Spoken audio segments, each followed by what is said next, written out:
أسرع وصفة وأجمل وصفة فطار أو عشاء ممكن تعمليها، مغذية جدا وصحية وكمان تركية يعني مش مصرية. تعالوا بقى نشوف ازاي من المكونات البسيطة قوي دي هنعمل طاسة كده جميلة مشبعة غنية بالبروتين، حاجة كده في قمة اللذاذة. تابعوني بقى لنهاية الفيديو علشان ما تفوتكمش أي حاجة من الوصفة. أول حاجة هنا نزلت بملعقة كبيرة من السمنة او الزبدة اللي ريحك او زيت الزيتون اللي ريحك.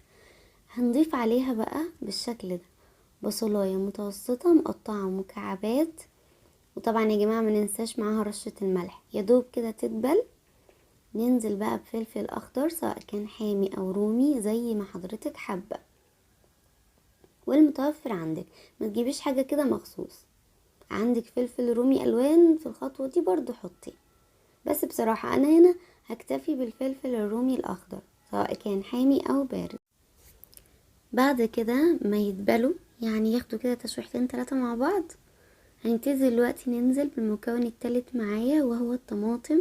هنزل بحبة واحدة بس متوسطة مقطعاها كده على مكعبات صغيرة.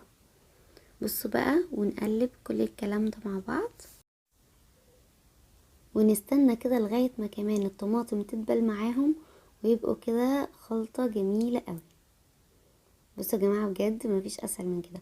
ولو انتي بقى لسه معايا لغاية هنا في الفيديو فانا بشكرك جدا لمتابعتك للوصفة، وكمان بطلب منك الاشتراك في القناة لو اول مرة بتشوفيني. انا كراميلا ودي قناتي كراميلا الشيف الصغير، وما تنسيش بقى لايك وشير للفيديو لو عجبك. هننزل هنا بقى نظبط الملح. احنا في البداية حطينا رشة بس بسيطة علشان تطلع معايا نكهة الحلوة بتاعة البصل وكمان تتبله معايا بسرعة. دلوقتي بقى ضفت فلفل اسود وكمان رشة من الكزبرة الجافة وملح بس ولا اكتر من كده. طبعا يعني حبة كده فلفل لزوم انها تكون سبايسي مع الفلفل الحامي الاخضر. ايوه يا جماعة ما تستغربوش انا بحب الحاجة سبايسي قوي. ونقلب بقى كل الكلام الجميل ده مع بعضه. ودلوقتي بقى هنضيف المكون الاساسي البروتين الاساسي اللي معانا في الوصفة دي وهو البيض. انا هنا سلقت البيض وبعد ما سلقته قسمته بالنص بالشكل ده، كل واحدة كده قسمتها على نصين. بصوا بقى هنبتدي نرصه كده بأي شكل، ممكن يكون شكل عشوائي عادي يعني بس على حسب ما انت تحبي. هنرص كل كمية معانا بالشكل ده. استخدمي اي كمية على حسب عدد افراد اسرتك، مفيش كمية محددة. وهنضيف هنا بقى رشة كده بسيطة من الفلفل الاسمر وكمان الفلفل الاحمر لان يا جماعة ايه بحب السبايسي. بصوا بقى يعني حاجة بسيطة قوي مش كتير يعني. ودلوقتي بقى هنضيف المكون اللي هيودي الطاسة دي في حتة تانية وهي الجبنة الموتزاريلا.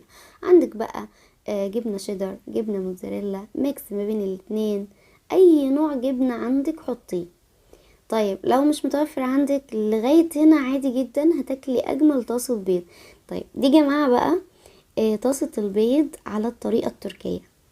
الاتراك كده بيفطروا البيض بالشكل ده، ده من احدى الوصفات يعني بتاعه البيض عندهم. بس بجد يا جماعه طعمها خطير خطير خطير خطير. بصوا بقى خلاص قفلنا كده عليها لغايه ما الجبنه ساحت معايا وبقت مدلعه قوي قوي. دي بقى اجمل طاسه فطار ممكن تعمليها او طاسه عشاء. الفكره انها حاجه خفيفه مش دسمه قوي وفي نفس الوقت مليانه بالبروتين. شايفين بقى الجمال بجد رهيبة. ولا يا جماعة كمان مطة الموتزاريلا مع الاكل كده حاجة خرافة. انتظروني بقى في فيديو جديد ووصفة جديدة. باي باي.